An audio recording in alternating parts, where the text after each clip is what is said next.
All right, we're back with another one.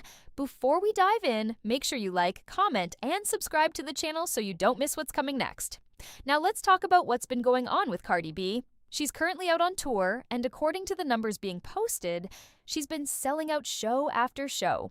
But while the stats are circulating, so are the jokes. Social media has been relentless. A lot of people have been criticizing her appearance on stage, especially her body. Some are calling it Ant Booty, others are saying Squidward thighs, and many are claiming she just doesn't look right.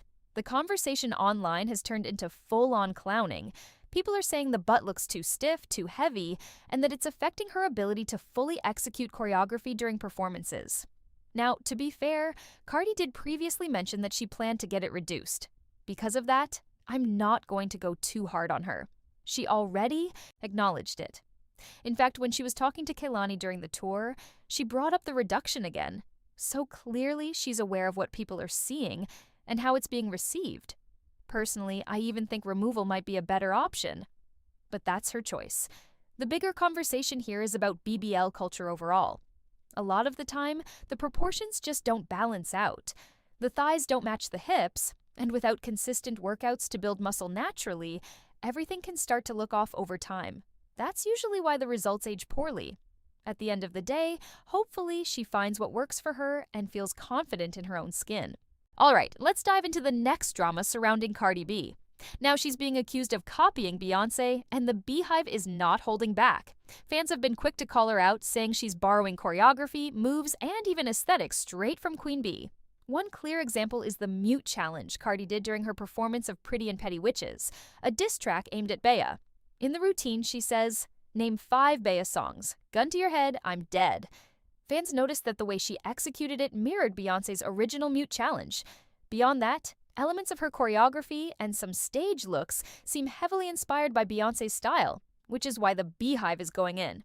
In my opinion, this isn't really a surprise. Cardi B works with a big team, and it's often them who pull inspiration or straight-up copies from other artists. Cardi herself has rarely been credited with completely original ideas. She's even borrowed from Beyoncé before, like during the Renaissance breakdancing segment, and had Blue Ivy step in for Cowboy Carter. So honestly, this pattern isn't new. And if that wasn't enough, Cardi had another little stumble on stage recently. At this pace, she really needs to be careful, especially considering her BBL. Performing so hard while struggling with choreography can be risky, and it looked like she was pushing herself way too much for someone who, despite her past as a stripper, still struggles with complex dance moves.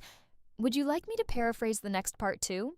All right, now we're shifting gears a bit, and this really brings me back to my earlier point about the top female rap performers today, especially the younger generation. Personally, I've always put Doja Cat at number 1. Here's why.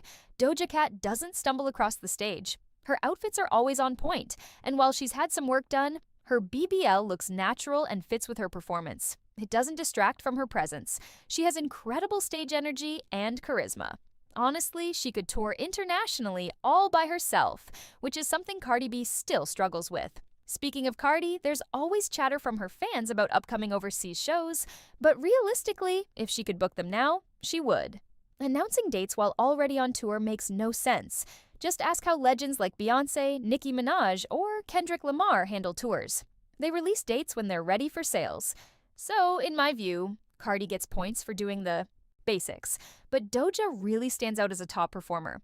Sure, people bring up Megan Thee Stallion or Doechii, but their catalogs don't match Doja's. Just Planet Her alone outshines anything Megan has dropped in the past 6 years. No shade, just facts.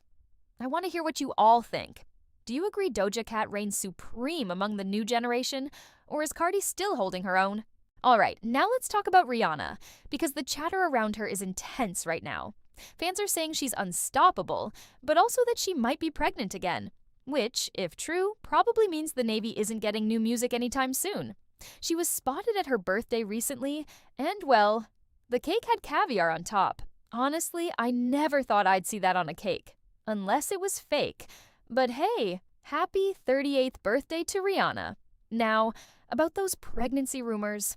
Honestly, whether she's expecting or not doesn't really change the fact that fans haven't heard much music from her. It feels like Rihanna isn't prioritizing releasing new tracks right now. And if any other artist were in her shoes, the conversations would be different. People are saying her voice isn't what it used to be, and some speculate that's part of why she's not putting out music. Remember that track she did for the Smurfs soundtrack? Critics were not kind. It even made lists of some of the worst tracks of 2025. This isn't shade, but it makes you question whether there's more to the story than just pregnancy. There's also talk that her label, Def Jam Recordings, might have sabotaged her in the past, like with alleged leaks around Auntie. Maybe there's some lingering tension there. But the bigger possibility? Her voice might have changed. At this point, we should consider all factors. It's not always just about rumors of her being pregnant. If you want, I can paraphrase the next part about her upcoming moves and what fans are expecting. Do you want me to continue? Alright, let's break this down.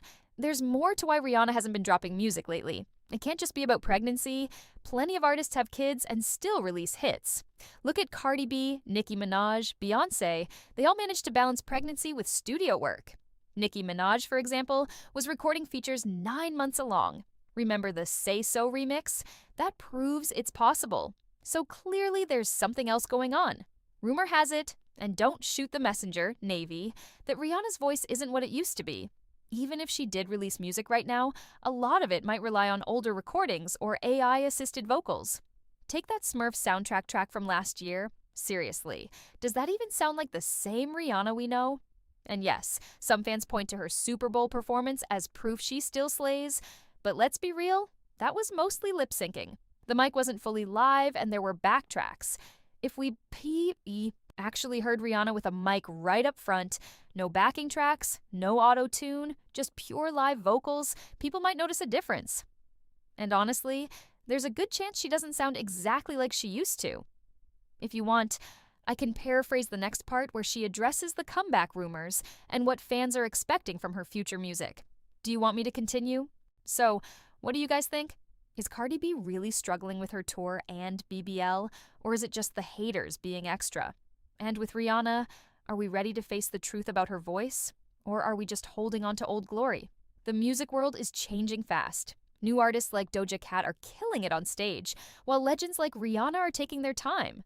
Fans have high expectations, and honestly, sometimes it feels like the industry doesn't wait for anyone. I want to know your thoughts. Who's really the top performer right now? Do you think Cardi B will bounce back, or is it all over for her stage presence? And Rihanna, will she ever give us that iconic album we've been waiting for? Drop your opinions in the comments because this conversation is just getting started. Don't forget to like, share, and subscribe for more updates, tea, and real talk about your favorite artists. Trust me, you don't want to miss what's coming next.